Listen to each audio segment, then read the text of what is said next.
Hello, welcome back. Okay, there must be a recurring theme for this month, and it's all about taking your power back because today's episode is just talking about deciding that you don't have to put yourself second and deciding like what you are no longer available for.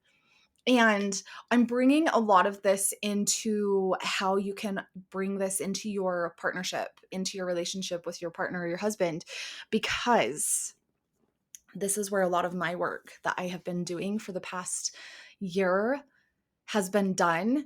And I let it go for way too long. I let it go for way too long. I self-sacrificed, I self-abandoned, I I did a lot and for a lot of years and he didn't ask me to. But then the resentment built up in me, right? And now we've been like unpacking all of that and really shifting our relationship and like what does this look like moving forward and where are we going in life and just all of those hard conversations that I've talked about in episodes in the past as well. But I just want to talk to you about something that I was never taught. And I think that this is something that's really cool that we can also teach to our kids is that you actually can have non negotiables in a relationship. And you get to decide what those are before you start dating or when you're starting dating. Like, I've had a lot of conversations around this with my 16-year-old and just talking to her about you get to decide what you want in a partner. You get to decide how you want to be treated. You get to decide how you want to be spoken to. And so I'm like, as you're going on dates with all of these boys, like, really think about what you want and also where your boundaries are. I think that something that I was never talked about when I was a teenager, and for those of you who like really follow along this podcast, um, me and Ashley have started a podcast series. We're dropping an episode about once a month, and it's like taboo topics.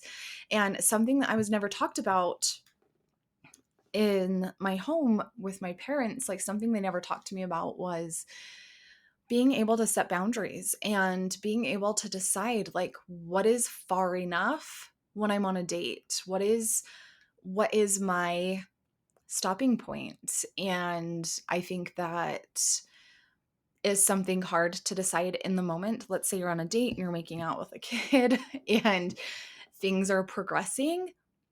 What is your stopping point? Because for us, at least me growing up in the religion that I grew up in, it was like all sex is bad. So it's like, oh, well, what could we do that wasn't sex? And for me, I will say that I was like very much a goody goody, as I was called, a little Molly Mormon girl, as I was called. But um, in today's day and age, it just seems like the dating world is so different. And so now I get to teach my kids you draw the line, you decide where your boundaries are, and you do not ever have to put yourself second to please another human being, to make him happy, to make him stick around, to just please him, right? Like, that's it. And so it's just been really interesting having these conversations because I think that that's one thing that we're never really taught, unless your parents were very open with that. And so that's something that we as moms now get to open up and have a conversation with our kids of like, decide now, not in the moment. Decide now, what are your non-negotiables? I've also been talking to my niece about this, who's down here going to college, and she's dating and, doing all this stuff and figuring out who she is. And some of her non-negotiables are like she wants a guy who goes to the gym, who enjoys working out, eating healthy, taking care of himself, because she knows herself enough to know that if she does not have a partner that's going to push her to be healthy and to better herself, she will fall back into old habits of just eating whatever she wants and not eating very well, just grabbing what's convenient, fast food, going back to buying like a drink every day at the soda shop, like, and so that for her is a non-negotiable.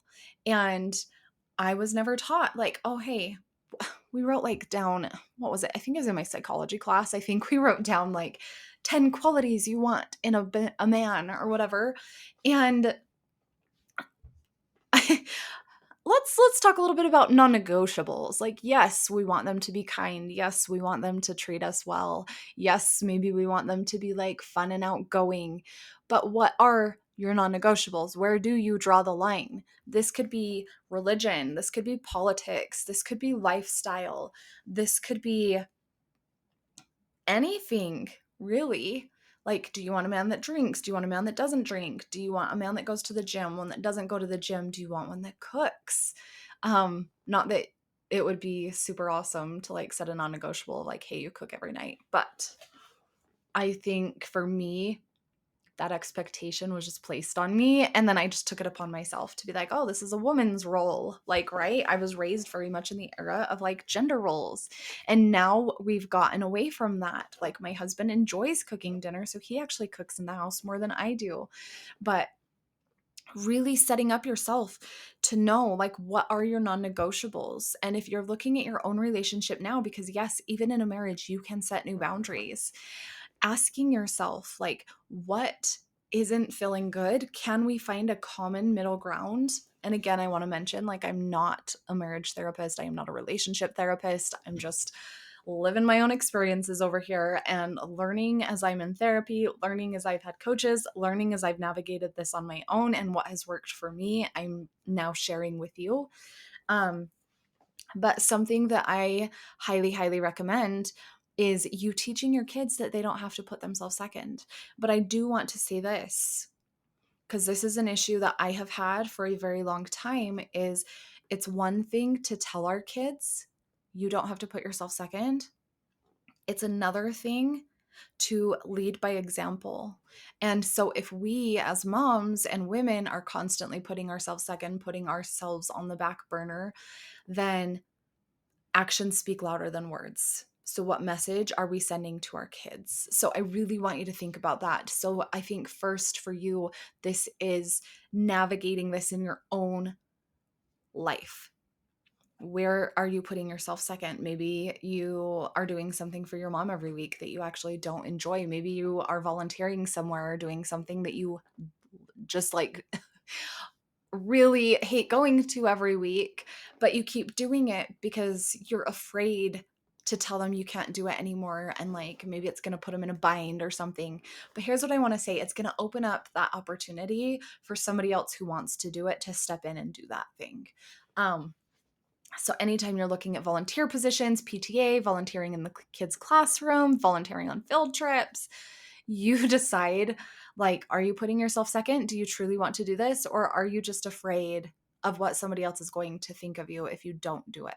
Or if you back out of this volunteer position that you've been in for 6 months now and maybe I haven't served long enough. Like, I really want you to decide and just stop putting yourself second. So that's a place that you can recognize that in other places in your life. And then in your partnership, in your relationship, like where are you putting yourself second? And again, taking your own accountability. And I'm going to say this is the hardest piece. It's like first becoming aware of it. And then second, like what's your accountability in this? So like with my husband, I chose to. He never asked me like, hey, will you schedule my dentist appointment? Hey, will you schedule my doctor's appointment? Hey, will you wash all my laundry? Hey, will you clean the house? He never said any of that.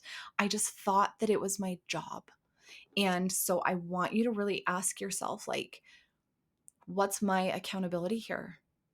What role did I play in this? Where did I abandon myself to make sure that other people are happy or that other people's opinions of me are good? And then you get to start to shift that. And it's really cool when you start to shift that you get to be the example for your kids that like you can change. Because I think that's something else. Like our brains freak the hell out when we decide to change because it's unfamiliar. We've never done it before, and our brains are wired for safety, right? And familiar equals safe, even if it doesn't serve us. And so I just want you to remember that. And like next week, I'm talking about your ego. And that is the part of your brain that starts to freak out. So we're going to talk about that next week. So come back and listen to that after you listen to this one. But really decide where you want to start making some shifts in your life and really recognize where your accountability in this is, because that's where you get to start to shift. You get to start to say, okay, nobody asked me to do this. I chose to do this, and now it doesn't feel good.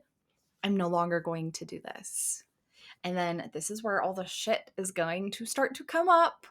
And the brain's going to try to be like, but no, it feels good this way. Because remember, when we stop picking up everybody else's stones and we start taking our power back, then now they're going to have to learn how to deal with the emotions that come up, how to handle those. And if it's with your partner, you're in the same house, my friend. And so you have to think about that too. But once you get on the other side of a few of those, setting the stones down, taking your accountability, deciding where you want to shift, having the conversation with your partner, it starts to get easier and easier and easier. And they don't get as emotionally upset or bummed out or whatever they might feel anymore, because in the same house, and now you're feeling, at least I'm a feeler, but I feel other people's energy. So now I was feeling his energy, and I wanted to pick up that piece again because it's just easier to keep everybody else happy and put myself second than to step into my power. But I promise you, if you allow yourself to continue to choose you and not put yourself second, and choose to be that example for your kids, that they can do the same, and it might be hard, but it gets easier and easier with time until life actually feels good and you enjoy it. That's powerful. And I promise you, on the other side of ending the picking up everybody else's stones, you do come back to a harmony. You do come back to a place that you like to be, in a place that feels good. So yeah, when you don't pick up that stone that day, maybe it's going to be hard for a couple days and you're really going to want to pick up that stone. But the longer you keep going, and for me, I know this sounds so morbid, but I always will like wake up the next morning and I'll be like, but did I die? I do this anytime I try something new. I'll wake up the next day and be like, but did I die? And if the answer is no, then you're safe. And then your brain starts to believe that you're safe doing these things. And so I just want you to really think about where you're putting yourself second and where you want to stop picking up stones, and how to step into that so that you can be the example. And then next week, I'm going to tell you about your ego and how it's going to show you where your work is at. And I will talk to you next time.